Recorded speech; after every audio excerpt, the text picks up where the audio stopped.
இன்றைக்கி எனக்கு என்னென்ன ஆர்டர் வந்திருக்குன்னு பார்க்கலாமா? இது பட்டர்ஸ்காட்ச் கேக்கு தான் ஆர்டர் கொடுத்துருந்தாங்க. நேற்றே ஒரு சிஸ்டர் கால் பண்ணி எங்கள் அண்ணிக்காக சர்ப்ரைஸ் பண்ணணும், அவங்களுக்காக 1 kg வேணும், அவங்க பட்டர்ஸ்காட்ச்னால் ரொம்ப பிடிக்கும், அதிலே கேக் பண்ணி தர முடியுமா அப்படின்னு கேட்டிருந்தாங்க. இங்கே உள்ள லோக்கல் கஸ்டமர் தான். ஓகேம்மா பண்ணித்தரேன் அப்படின்னு சொல்லிவிட்டு அவங்களுக்கு எப்படியெல்லாம் வேணும்னு சொல்லி கேட்டப்போ எனக்கு இப்படியெல்லாம் வேணும்னாங்க. பேர் எழுத வேணாம், ஆனிவர்சரி மட்டும் எனக்கு போட்டால் போதும் அப்படின்னு சொன்னாங்க. அப்புறம் அவங்க கேட்ட மாதிரியே நானும் செய்ய ஸ்டார்ட் பண்ணி செஞ்சும் முடிக்கிற டைமில் எனக்கு டக்குன்னு மறுபடியும் ஒரு கால் வரும்போது, என்னம்மா என்ன வேணும் அப்படின்னு நான் கேட்டேன்.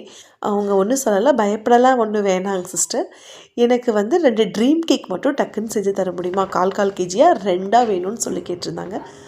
அதே பண்ணியாச்சு. நமக்கு நடுவில் நிறைய ப்ரௌனி வேலை இருந்துச்சு. ஏன்னா இந்த 2 days ஆஃபர் போட்டிருந்தோம்ல, அதையும் வேலைக்கு பார்த்துட்டு இருந்தேன். ப்ரௌனி வேணுன்னா ஸ்க்ரீனில் உள்ள வாட்ஸ்அப் நம்பருக்கு ஹாய்ன்னு மெசேஜ்